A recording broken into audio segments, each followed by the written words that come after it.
Hello दोस्तों, कैसे हैं आप लोग? तो चलिए दोस्तों आज पढ़ते हैं क्लास 7 की हिस्ट्री चैप्टर नंबर 4। तो इसमें दोस्तों इस चैप्टर में हम जानेंगे मुगल साम्राज्य के बारे में। तो मुगल में कौन-कौन से शासक आए और इनकी वंशज कहाँ तक चले, इनके बारे में जानेंगे। From the Mughal empire, the Mughal empire के बारे में जानेंगे, मुगल साम्राज्य के बारे में। From the later half of the 16th century, the Mughal expanded their kingdom from Agra and Delhi. तो दोस्तों ये लगभग 16वीं शताब्दी के दौरान मुगल ने अपना साम्राज्य बढ़ाया, अपने राज्य को बढ़ाया। कहाँ से कहाँ तक? आगरा से लेके दिल्ली तक। और 17 शताब्दी आते-आते इन्होंने लगभग पूरे सब कॉन्टिनेंट पे अपना कंट्रोल कर लिया।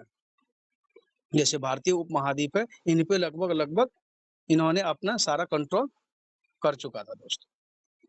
सब कॉन्टिनेंट उसको बोलते हैं जो भारतीय उपमहाद्वीप को बोलते हैं दोस्तों।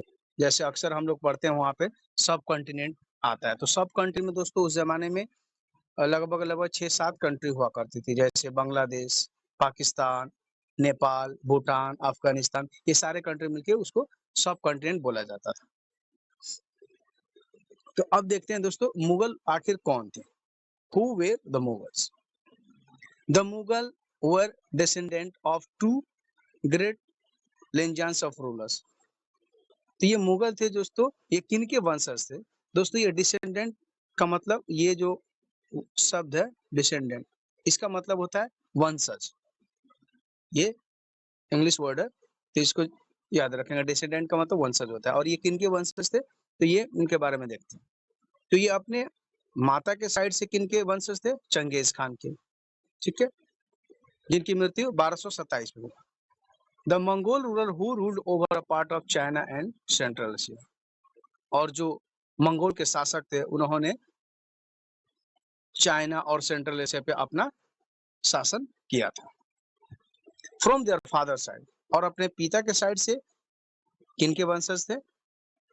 तैमूर की, जिनका मृत्यु 1404 में हुआ था।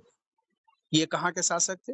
ईरान के, इराक के, तुर्की के, ये इन्होंने शासन किया था। तो मदर साइड से चंगेज खान के और पिता के साइड से ये तैमूर के अपने आप में बताते थे। इनके वंशज थे ये, जो मुगल थे। The Mughals were proud of their Timurid, not least of all because their great ancestor had captured Delhi in 1398. तो जो मुगल थे दोस्तों ये अपने आप में गर्व करते थे किनके वंशज होने से? तिमुरिद के, ना कि चंगेज खान के। क्योंकि जो तिमुरिद थे उन्होंने दिल्ली को कैप्चर किया था कितने में? 1398 में। तो ये अपने आप पे गर्व करते थे दोस्तों।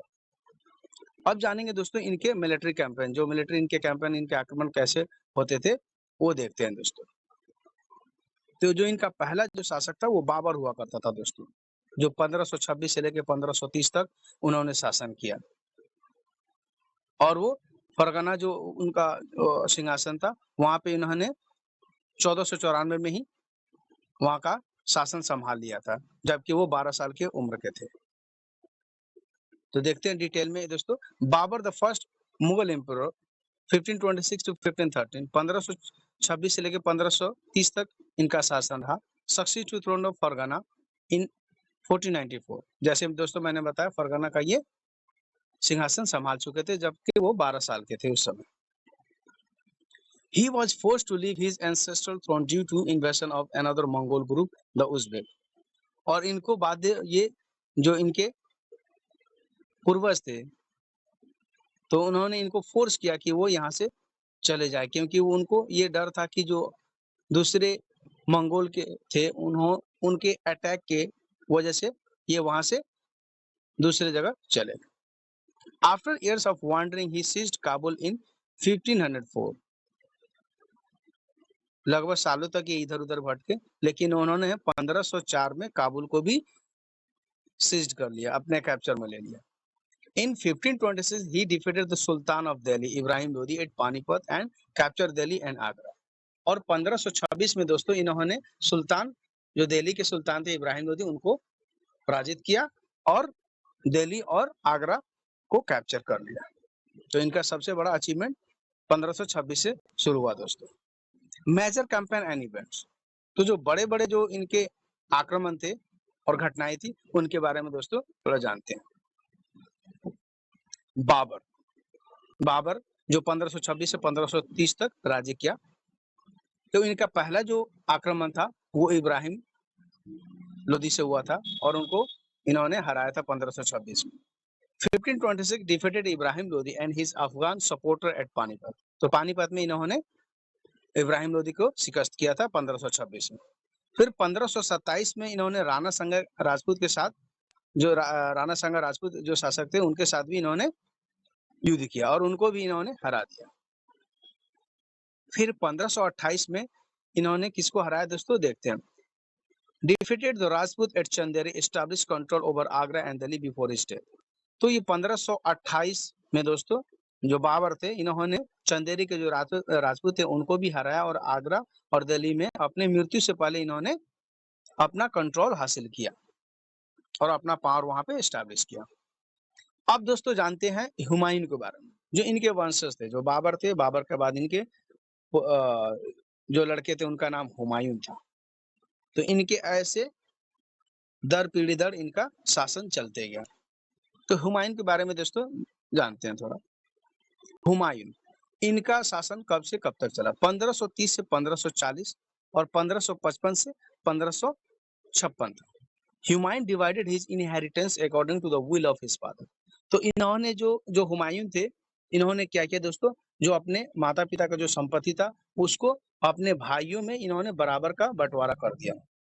जैसे इनका his brother were each given providence, इनके भाइयों में सबको बराबरी का हिस्सेदारी दिया गया। The ambition of his brother Mirza Kamran weakened Humayun cause against Afghan competitors, तो इनके भाई थे जो मिर्जा कामरान, जो हुमायूं को कमजोरियों को जानते थे और जो अफगान के कॉम्पिटिटर थे, जो अफगान से जो युद्ध करता थे उनका ये कमजोरी को जानते थे।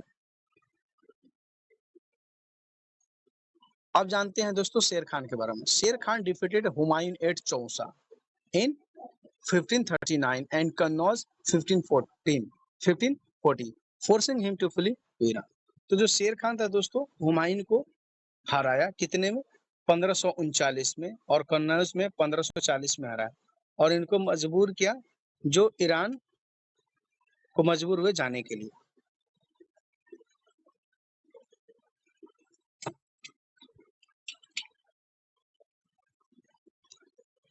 In Iran Humayun received help from the Safavid Shah, तो ईरान में जब हुमायूं गए तो ये इनको मदद किसने किया, सफाविद शाह थे जो ईरान के थे, उन्होंने इनको मदद किया। And he captured Delhi in 1555 but he died the next year after an accident in this building, तो इन्होंने फिर दोबारा आक्रमण किया दिल्ली में 1555 में, लेकिन उसके अगले साल ही इनकी मृत्यु हो गई।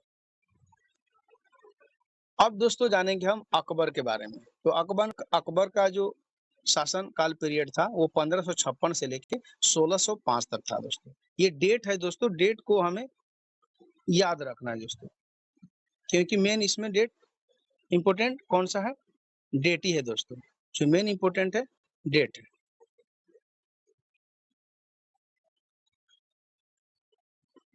सबसे ज्यादा इंपोर्टेंट डेट होता है दोस्तों। तो अकबर का शासन पीरियड कब से कब रहा, 1556 से 1605 तक। ठीक है दोस्तों।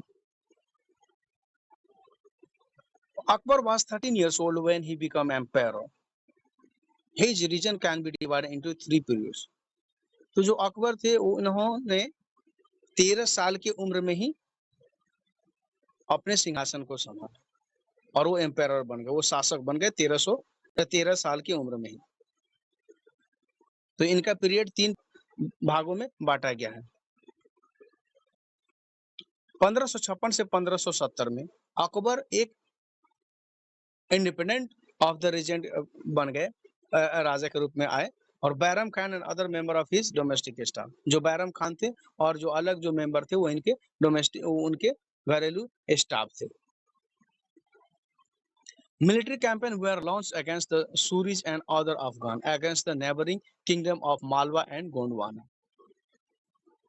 तो इन्होंने दोस्तों मिलिट्री का आक्रमण शुरू किया किनके विरुद्ध में? सूरीज दोस्त जो अफगान के सूरीज थे उनके विरुद्ध इन्होंने आक्रमण शुरू किया। जो मालवा के जो राजा था, गोंडवाना का राज था, उन पे इन्होंने आक्रमण किया। And suppress the revolt of his half brother Mirza Hakim and Uzbek, और अपने भाई मिर्जा हकीम को भी इन्होंने, मिर्जा हकीम जो थे उनको मदद किया और उजबेक के विरुद्ध इन्होंने आक्रमण करवाया। In 1568 the Sisodia capital of Chittor was seized and 1569 Ranthambore, और इन्होंने 1568 में सिसोदिया जो चित्तौड़ का जो कैपिटल होता था दोस्तों उसको भी सीज किया, और 1559 में रणथंभौर को, तो दोनों जगहों को इन्होंने अपने हाथ में कैप्चर किया। In 1570 and 1585, military campaign in Gujarat were followed by the campaign in the east in Bihar, Bengal and Odisha. तो 1570 से लेकर 1585 तक फिर दोबारा इन्होंने मिलिट्री से इनका आक्रमण कराया गया। कहाँ पे? गुजरात पे और ईस्ट इंडिया बिहार पे भी, बंगाल और उड़ीसा पे। These campaigns were complicated by the 1579 and 1580 revolt in support of Mirza Hakim. लेकिन ये जो इनका कैंपेन था, जो आक्रमण था, ये थोड़ा मुश्किल हो गया दोस्तों 1579 से लेकर 1580 थे, क्योंकि जो इसमें मिर्जा हकीम को भी इन्होंने सपोर्ट किया था। इन 1585 and 1605 expansion of Akbar Empire campaign were launched in the northwest. 1585 और 1605 के दौरान दोस्तों अकबर का जो साम्राज्य था वो नॉर्थ वेस्ट साइड में भी बढ़ने लगा दोस्तों। Kandahar was seized from the Safavid. Kashmir was annexed as also Kabul after the death of Mirza Akbar. और कंदाहार को भी इन्होंने, अफगानिस्तान के साइड में भी इन्होंने अपना आक्रमण करके उसको भी, कंदाहार को भी इन्होंने सीज किया। जो सफाविद कश्मीर को भी इन्होंने अपने नियंत्रण में किया मिर्जा हकीम के मृत्यु के बाद। Campaigns in the Deccan started and Berar, Khandesh and parts of the Ahmednagar were annexed. इनका आक्रमण जारी रहा दोस्तों, जो बेरार, कंधान और पार्ट्स ऑफ जो अहमदनगर थे वहां तक भी इन्होंने अपना नियंत्रण हासिल किया।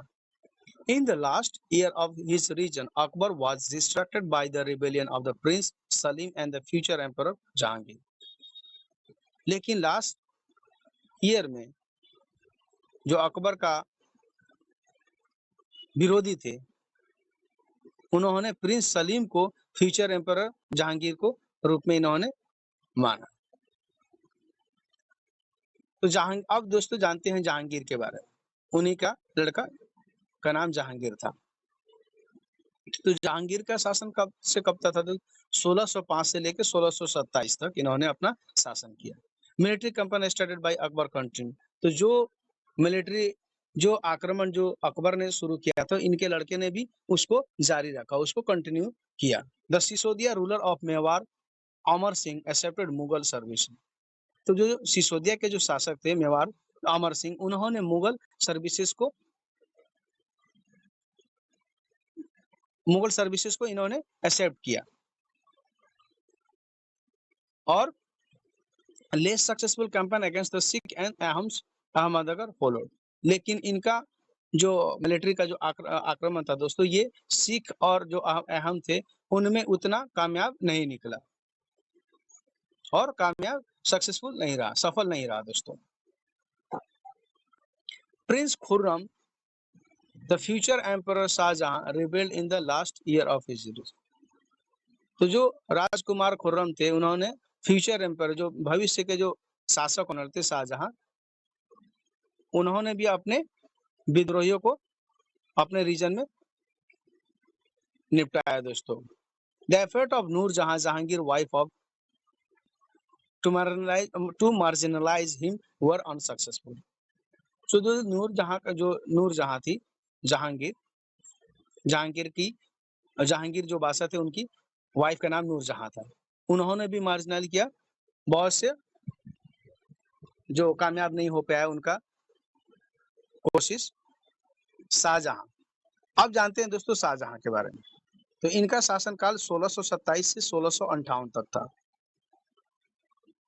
तो इन्होंने भी जो इनके पिता जो कैंपेन शुरू किए थे, इन्होंने भी उसको कंटिन्यू रखा। जो शाहजहां ने शुरू किया था, जो इनके शाहजहां के जो पिता थे, जो उनका कंटिन्यू मुगल जो कैंपेन था उनको कंटिन्यू जारी रखा इन्होंने, शाहजहां ने। द अफगान नोबल खान जहान Lodi rebelled and was defeated. तो जो अफगान के जो नोबल खान थे और जहान लोदी था, उनके विरुद्ध इन्होंने उनको परास्त किया, उनको हराया दोस्तों। Campaigns were launched against the Ahmadnagar, the Bundelas and defeated and Orchha seized. तो इनके आक्रमण कहाँ पे हुए दोस्तों? अहमदनगर के विरुद्ध में, और बुंदेलाज को भी इन्होंने पराजित किया और ओरछा को भी सीज्ड किया। In the northwest, the campaign to seize Balkh from the Uzbek was unsuccessful and Kandahar was lost to the Safavid. तो जो नॉर्थ साइड में इनका आक्रमण रहा दोस्तों, उनको भी इन्होंने, जो उज्बेक्स थे उनको भी इन्होंने अपने कंट्रोल में लिया, लेकिन ये उतना सफल नहीं रहा दोस्तों। जो कंदहार के थे वो सफल नहीं रहा, और जब कंदहार सफाविद जो थे कंदहार के, उन्होंने कंदहार को लॉस कर दिया। In 1632, Ahmednagar was finally annexed and Bijapur forced sued for peace. लेकिन आखिरकार 1632 में अहमदनगर को इन्होंने अपने नियंत्रण में कर लिया, जो बीजापुर था उसको भी, और वहां पे शांति बनाने की कोशिश करने लगे ये लोग। In 1657 and 1658, there was a conflict over the succession amongst Shahjahan sons. तो 1657 और 1658 के बीच में इन्हीं के बीच क्लैश होने लगा, कॉन्फ्लिक्ट होने लगा। किनके बीच? औरंगजेब, इनके जो लड़के थे शाहजहां के, इन्हीं के बीच में इनका कॉन्फ्लिक्ट शुरू हो गया दोस्तों। Aurangzeb was victorious. जो इनके लड़के औरंगजेब थे, ये थोड़ा लड़ाकू टाइप के थे, अड़ियल टाइप के थे। एंड 3 ब्रदर्स इंक्लूडिंग दारासू वर किल्ड। तो दारासू को उन्होंने मार दिया और शाहजहां को इन्होंने इम्प्रिजन में रख दिया, इनको कैद कर लिया दोस्तों। For the rest of his life in Agra. Agra में कैद कर दिया कौन? औरंगजेब ने। औरंगजेब का शासन देखते हैं दोस्तों, 1658 से 1707 तक औरंगजेब का शासन चला, और ये थोड़ा अड़ियल टाइप का आदमी था और सन की टाइप का आदमी था, जो ये औरंगजेब था दोस्तों। In the north east the Ahom were defeated in 1663 but rebelled again in 16। तो जो नॉर्थ ईस्ट के जो अहम थे, जो वहाँ के जनजाति थे दोस्तों, तो उनको भी इन्होंने पराजित किया 1663 में, लेकिन उन्होंने फिर दोबारा विद्रोह किया 1680 में। Campaign in the north west against the Yousafzai and the Sikh were temporarily successful.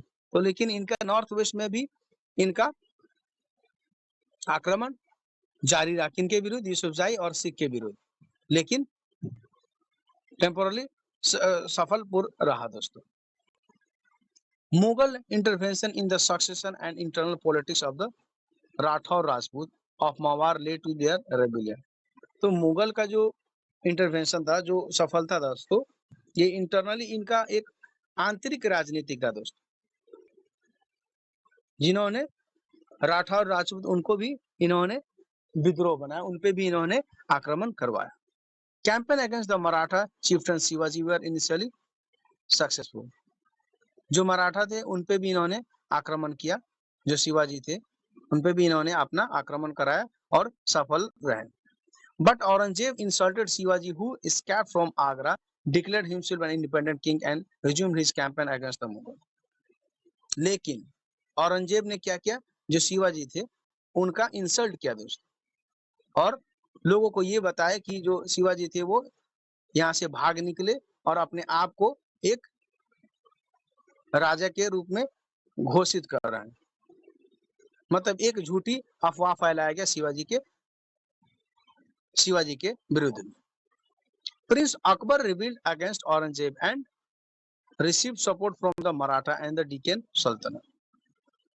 तो जो राजकुमार प्रिंस अकबर थे, उन्होंने विद्रोह किया औरंगजेब उनके खिलाफ, और उन्होंने सपोर्ट किसके सपोर्ट मिला? जो मराठा थे, जो मराठा के थे, उन्होंने सपोर्ट किया उनके युद्ध को। ही फाइनली फ्ली टू सफाविद, वो कहाँ पे चले गए? ईरान, उनको भगा दिया गया। प्राइमोजेनिचर, प्राइमोजेनिचर के बारे में दोस्तों जानते हैं। तो प्राइमोजेनिचर का मतलब होता है जो प्रथम बच्चे के रूप में परिवार में जन्म लेता है, ऐसी व्यवस्था जिसमें पिता के मृत्यु के बाद कुल संपत्ति पर विशेष सबसे बड़े पुत्र का अधिकार होता था दोस्तों। तो ये एक प्राइमोजेनिचर था, जिसमें माना जाता था कि जो परिवार के जो सबसे बड़े लड़के होता था, तो पिता के मृत्यु के बाद सारा संपत्ति का मालिक बड़ा लड़का होता था। इसको प्राइमोजेनिचर बोला जाता है दोस्तों। तो पहले तो यही शुरू था दोस्तों, लेकिन मुगल पीरियड में क्या हुआ, इन्होंने इस प्रथा को ना मान के कोपार सेनरी जो था, इसको मानना शुरू कर दिया। इसलिए इनका शासनकाल और इनका जो साम्राज्य था मजबूती में होते गया और ये शासन बहुत लंबे समय तक करते चले गए। तो कोपार सेनरी में क्या होता है दोस्तों, इसमें पिता के मृत्यु के बाद जितने लड़के हैं उनके बीच बराबर का बंटवारा होता है। जैसे इसके बारे में देखते हैं, coparcenary, division of the empire among all son. तो इसमें क्या होता है, पिता के मृत्यु के बाद जितने लड़के होते हैं उनके बीच बराबरी का जो जायदाद होता है उसमें बंटवारा होता है दोस्तों। तो ये है डिफरेंस है प्राइमोजेनिचर और कोपार सेनरी। ठीक है दोस्तों, अब देखते हैं नीचे क्या मेंशन है। After Akbar rebellion Aurangzeb sent armies against the Deccan sultanate. तो जब अकबर का जब विद्रोही औरंगजेब बढ़ने लगा दोस्तों, औरंगजेब ने क्या किया, आर्मी भेजा किनके विरुद्ध, जो डेक्कन के सल्तनत थे उनके विरुद्ध में इन्होंने आर्मी भेजा। Bijapur was annexed in 1685 and Golconda in 1675. From 1698, Aurangzeb personally managed campaign in the Deccan against the Maratha who started guerrilla war. तो बीजापुर को इन्होंने अपने नियंत्रण में कब कर लिया था दोस्तों? 1685 में, गोलकोंडा को 1687 में, और 1698 से औरंगजेब ने पर्सनली आर्मी का मैनेज किया और आक्रमण को मैनेज किया। किनके विरुद्ध? जो मराठा थे उनके विरुद्ध, और इनके बीच घमासान युद्ध हुआ दोस्तों। Aurangzeb also had to face the rebellion in North India of the Sikh, Jat and Satnamis in the northeast of the Ahom and Deccan of the Maratha. लेकिन औरंगजेब को भी किनके सामना करना पड़ा? जो नॉर्थ इंडिया के सिख थे, जाट थे, सतनामी से, और जो अहम थे, जो वहाँ के जो जनजाति के लोग थे, उनको, उनसे भी इनको सामना करना पड़ा। His death was followed by succession conflict among his sons. और इनका मृत्यु हुआ, इनके सफलता, इनके लड़के के बीच के जो क्लास थे उनके बीच में इनका मृत्यु हुआ। मुगल ट्रेडिशन ऑफ सक्सेशन, तो जो मुगल का जो परंपरा था इनका सफल का, वो दूसरे शासकों से बिल्कुल अलग था दोस्तों। The Mughals did not believe in the rule of primogeniture, where the eldest son inherited his father's estate. तो इनका मानना ये था दोस्तों कि जो प्राइमोजेनिचर को ये लोग महत्व नहीं देते थे, कोपार सेनरी को ये लोग फॉलो करते थे। जैसे कि मैंने आपको ऊपर ही बताया कि प्राइमोजेनिचर में क्या होता था, जो पिता के जो सबसे बड़े फैमिली का जो बच्चा होता था, जो बड़े बेटे होता था, तो उनकी मृत्यु के बाद सारा संपत्ति का मालिक जो होता था, जो बड़े बेटा होता था। तो ये इसको फॉलो ना करके इन्होंने कोपार सेनरी को फॉलो किया, जिसमें क्या होता है, पिता के मृत्यु के बाद जितने जो कुल संपत्ति होता है उसमें जितने बेटे होते हैं उनका बराबरी का बंटवारा होता था। तो instead they follow the Mughal Timurid custom और कोपार सेनरी और division of the inheritance among all the son. तो इन्होंने प्राइमोजेनिचर को फॉलो ना करके कोपार से जो तिरमुरिद कस्टम था, जो तिरमुरिद इनका रीति रिवाज था, उनको फॉलो किया और माता पिता के जितने जो जायदाद थे उनको बराबरी का बंटवारा किया भाइयों में। Mughal relation with other rulers, तो मुगल का रिलेशन किन किन शासकों से था उनके बारे में दोस्तों जानते हैं। The Mughal rulers campaign constantly against ruler who refuse to accept their authority. तो मुगल का एक ये बड़ा चाल था दोस्तों, जो इनका मुगल सर्विस ज्वाइंट नहीं करता था या उनको एक्सेप्ट नहीं करता था, इनको लगातार ये लोग आक्रमण करते थे। But as the Mughal become powerful many other rulers join them voluntary. लेकिन जो शासक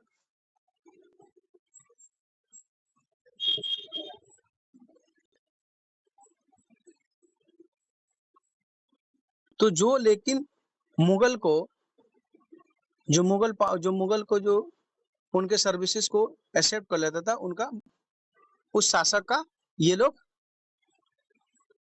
हेल्प भी करते थे और वो उस जहां का शासक था वहां पे वो चैन से रहता था। The Rajput are good example of this. तो जो राजपूत है उनका सबसे बड़ा उदाहरण राजपूत हुआ करते थे। Many of them married their daughters into Mughal families. तो बहुत से जो राजपूत फैमिली से थे उन्होंने अपने लड़कियों का विवाह किन में किया? मुगल फैमिलीज में किया और हाई पोजीशन उनको मुगलों ने दिया। लेकिन बहुत से जो राजपूत है उन्होंने इसका विरोध भी किया दोस्तों। The Sisodia Rajput of Mewar refuse to accept Mughal authority for a long time. जो सिसोदिया जो राजपूत थे जो मेवाड़ के, उन्होंने मुगल सर्विसेज को एक्सेप्ट नहीं किया, उन्होंने इस चीज को नकारा और बहुत लंबे समय तक इनका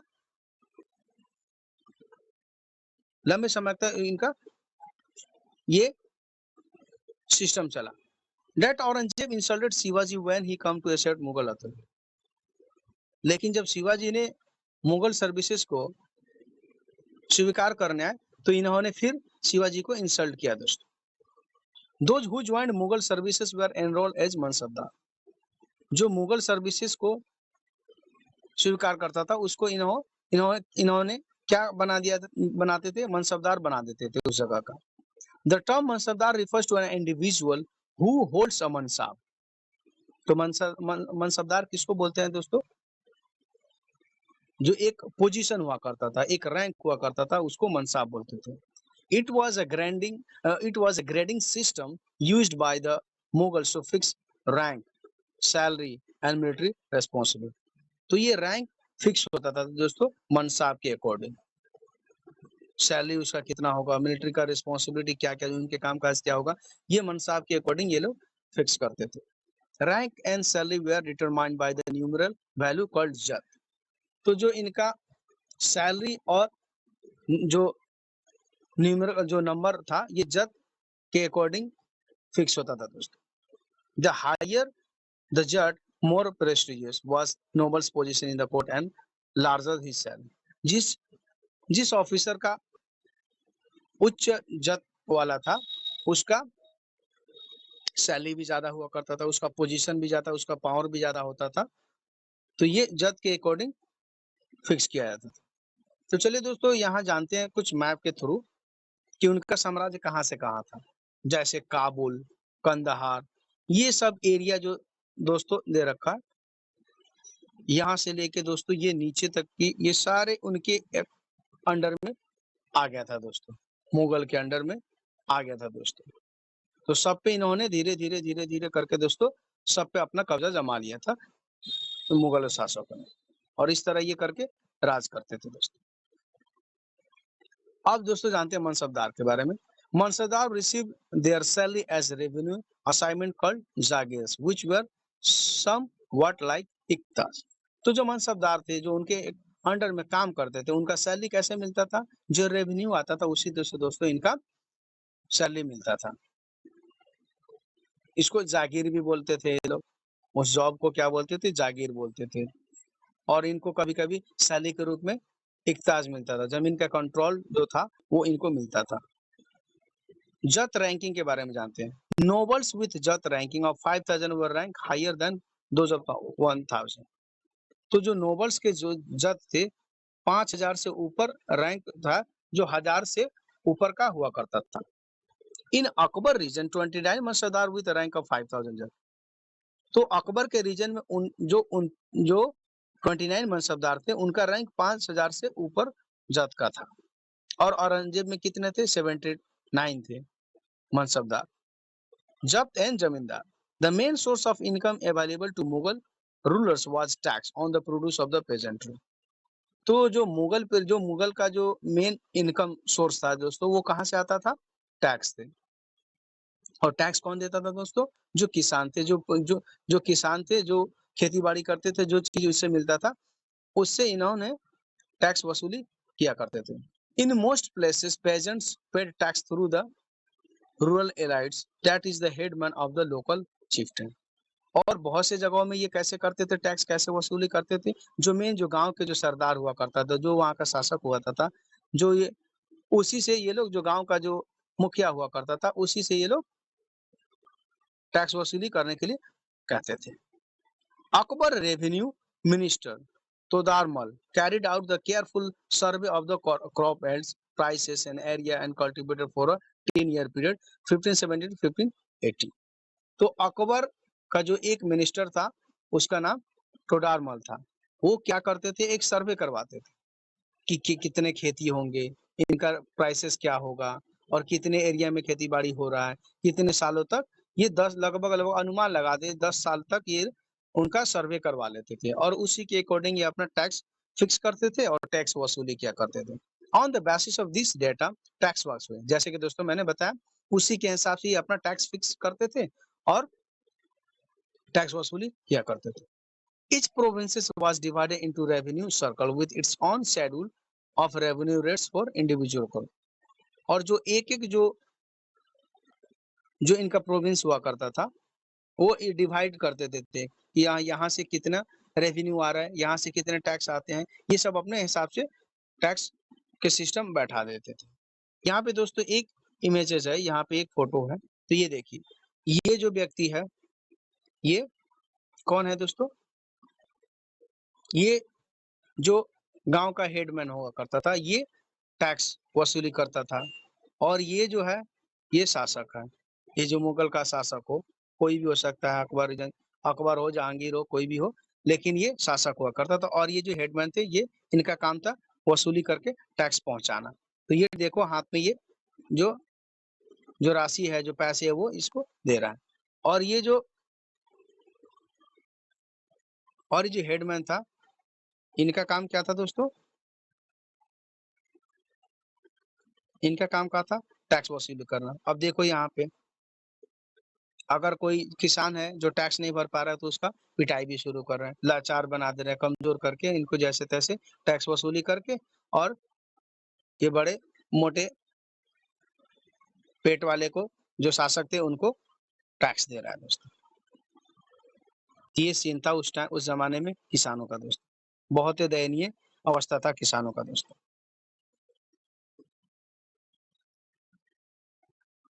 this revenue system was known as जब्त।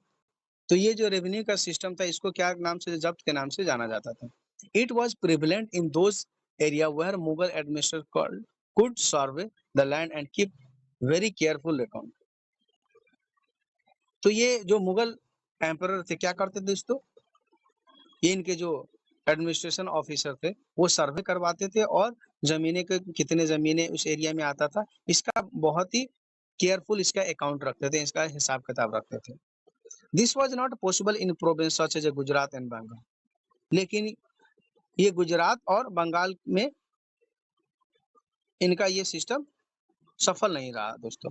Sometimes zamindar and peasant of the same caste allied rebelling against the Mughal थे। लेकिन कई कबार क्या होता था, जो जमींदार थे दोस्तों और जो किसान थे वो इस सिस्टम से उब गए थे और मुगल एम्परर थे उनके विरुद्ध में ये धीरे धीरे खड़े होने लगे। This peasant revolt challenge the stability of the Mughal empire from the end of the 7th century. लगभग दोस्तों 17वीं शताब्दी के बाद लोगों जो किसान थे, जो जमींदार थे, इन्होंने मुगल एम्पायर के विरुद्ध विरुद्ध शुरू कर दिया टैक्स के लिए। अब दोस्तों जानेंगे अकबरनामा और आईन अकबरी, ये क्या चीज है।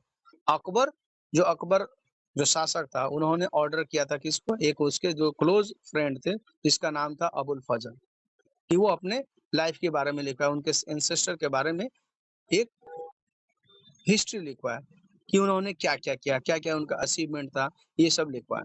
तो अबुल फजल ने 3 वॉल्यूम बुक्स लिखे, जिसका क्या क्या नाम है, 3 volume history of Akbar reign, title Akbarnama. जो अकबर रीजन का था वो रीजन के बारे में लिखा, उसका टाइटल था Akbarnama. The first volume deal to with the Akbar ancestor and जो पहला जो वॉल्यूम था वो उनके पूर्वजों के बारे में था और जो सेकेंड था recorded the events Akbarnama, Akbar reign में क्या क्या हुआ उसका रिकॉर्डेड यहाँ पे लिखवाया। The third volume is the Aine Akbar, it deals with the Akbar administration.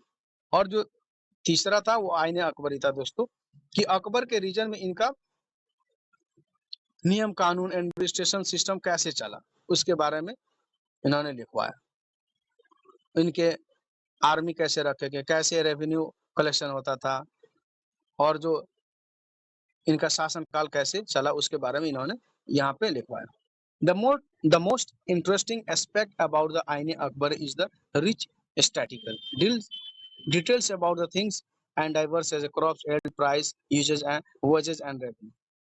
तो जो मोस्ट इसका इंटरेस्टिंग पार्ट था दोस्तों क्या था आईने अकबरी का, ये डील क्या चीज से करता था, जैसे कौन कौन से उपज हो रहे हैं, कितने उपज हो रहे हैं, प्राइस क्या रहेगा, जो काम करते थे उनका ज्याला कितना मिलेगा, और कितने रेवेन्यू किसानों से आ रहा है, ये सब चीजें इनमें वर्णन था दोस्तों। The empire was divided into provinces called subas, जो प्रोविंसेस था उनको सूबा में ये लोग डिवाइड किया, तो और इसको क्या बोला जाता है, सूबास बोला जाता है। गवर्न बाय सूबेदार who carried at both political and military function, और जो सूबेदार था वो इसके अकॉर्डिंग काम करता था और पॉलिटिकल और मिलिट्री फंक्शन दोनों को देखता था दोस्तों। Diwan for the maintenance of peace and order on his province, the subedar was supported by other officers. तो जो उस टाइम में दीवान हुआ करता था वो क्या मेंटेन, जो शांति को मेंटेनेंस करता था और लॉ एंड ऑर्डर मेंटेन करता था, और जो सूबेदार था वो भी इनका सपोर्ट में उस ऑफिसर का सपोर्ट करता था। Each province also had a financial officer order, जो एक सूबा हुआ करता था उसको एक ये ऑफिसर नियुक्त करते थे और दीवानी, ताकि वहां से ये रेवेन्यू आसानी से कलेक्ट कर ले और लॉ एंड ऑर्डर मेंटेन रहे उस जगह। In charge of religious and charitable patronage sadr military commanders faujdar and town police commander kotwal. तो जैसे ये अलग अलग रिस्पॉन्सिबिलिटी दिए थे, जैसे रिलीजियस अफेयर में कोई मैटर होता था उसके लिए भी ये लोग आदमी रखे थे सदर को, मिलिट्री कमांडर जो फौज थे उनके लिए भी ये लोग रखे थे, टाउन पुलिस जो कमांडर था कोतवाल था वहां पे भी ये लोग पुलिस ऑफिसर को नियुक्त करते थे। Nurjahan influence in Jahangir court, तो नूरजहां ने जहांगीर कोर्ट में क्या इन्फ्लुएंस हुआ उसके बारे में जानते हैं। मेहरुन्नेसा मैरिड द एम्परर जहांगीर, तो मेहरुन्नेसा थी वो जहांगीर शासक थे उनसे विवाह किया, कितने में 1611 में, and receive the title of Nurjahan, और इनको नूरजहां का टाइटल मिला, लेकिन इनका जो ओरिजिनल नाम था क्या था, मेहरुन्नेसा था दोस्तों। As a mark of honour Jahangir struck silver coins bearing his own titles on the side and other inscription stuck in the name of the queen Begum Noor Jahan। तो जी तो जहांगीर जो शासक था इन्होंने एक चांदी के सिक्के गढ़वाए जिसमें इन्होंने अपना एक टाइटल बनवाया, जैसे एक साइड में एक अभिलेख लिखवाया, एक साइड में राजा का और दूसरे साइड में रानी का, रानी नूरजहां का। तो ये उनका एक अपना थॉट था दोस्तों, उन्होंने शासक थे उस समय का तो उनको जो अच्छा लगता था वो करते थे। The adjoining document is order farman of Nurjahan, और जो इनका जो डॉक्यूमेंट हुआ करता था, जो ऑर्डर जो ये ऑर्डर करते थे उसको क्या बोला जाता, फरमान बोला जाता था। Dogma a statement or an interpretation declared as authoritative with the expectation that would be followed without question। एक डोगमा वर्ड है दोस्तों, तो इसको ये क्या था, एक स्टेटमेंट था जिसको बगैर क्रिटिसाइज किए अगर कोई ऑर्डर आता था तो वो मानना पड़ता था दोस्तों। अब दोस्तों जानते हैं बिगॉट के बारे में, an individual who is intolerant of another person religious belief और कल्चर। तो बिगॉट उसको बोलते हैं जो कोई भी व्यक्ति हो जिसके दूसरे धर्म से उसको कोई आपत्ति ना हो, या उसके धार्मिक कल्चर धार्मिक चीजों से या धार्मिक पूजा पाठों से उसको कोई दिक्कत ना हो, उसको बिगॉट बोलते थे। This eventually lead Akbar to the ideas of the Sulh Kul और यूनिवर्सल पीस। तो अकबर का एक जो आइडिया था वो यूनिवर्सल पीस का था दोस्तों। This idea of tolerance did not discriminate between the people of the different religion in his realm। तो जो ये आइडिया था अकबर का दोस्तों, ये इनका मेन मानना था कि एक दूसरे मज़हब के लोगों से नफ़रत ना करें और एक दूसरे में डिस्क्रिमिनेट ना करें, मिल-जुल के रहें और एक दूसरे के मज़हबों या धर्मों को इज़्ज़त दें। तो ये इसका अकबर का एक आइडिया था या इनका सोच था। Instead it focused on system of ethics, honesty, justice, peace और मेन इनका फोकस क्या चीज़ पे था? विश्वास पे, इंसाफ पे और शांति पे। दैट वाज़ यूनिवर्सली एप्लीकेबल और ये लगभग हर जगह पे उपयुक्त था, सारे दुनिया के लोगों के लिए उपयुक्त था। Abul Fazl help Akbar in framing a vision of governance around his this idea sulhkul. जो अबुल फजल दो राइटर थे उस जमाने के, जो लेखक थे, उन्होंने एक विजन बनाया कि इसको सुलहकुल को अच्छा आइडिया माना गया। This principle of governance was followed by Jahangir and Shahjahan as well. और जो इनका सिद्धांत था ये किनके द्वारा फॉलो किया गया? जहांगीर थे और शाहजहां दोनों ने इसको फॉलो किया। तो दोस्तों यहाँ पे आपका चैप्टर लगभग खत्म होता है। अब देखते हैं दोस्तों मैच द फॉलोइंग के बारे में, जो बहुत इंपॉर्टेंट है एग्जाम के पॉइंट ऑफ व्यू से। तो मनसाब किनको बोलते हैं दोस्तों? मनसाब रैंक को बोला जाता है। मंगोल कौन थे? जो उज्बेक से आए थे। सिसोदिया राजपूत मेवाड़ के थे। राठौर राजपूत ये मरवाड़। नूरजहां कौन था? जहांगीर की वाइफ। सूबेदार किसको बोला जाता? गवर्नर को। तो ये दोस्तों बहुत ही इंपॉर्टेंट है एग्जाम पॉइंट ऑफ व्यू से दोस्तों। तो यहाँ पे आपका चैप्टर खत्म होता है। मिलेंगे अगले चैप्टर के साथ। जब तक के take care and bye bye. और चैनल को सब्सक्राइब करें दोस्तों और कमेंट करें। टेक केयर, बाय दोस्तों।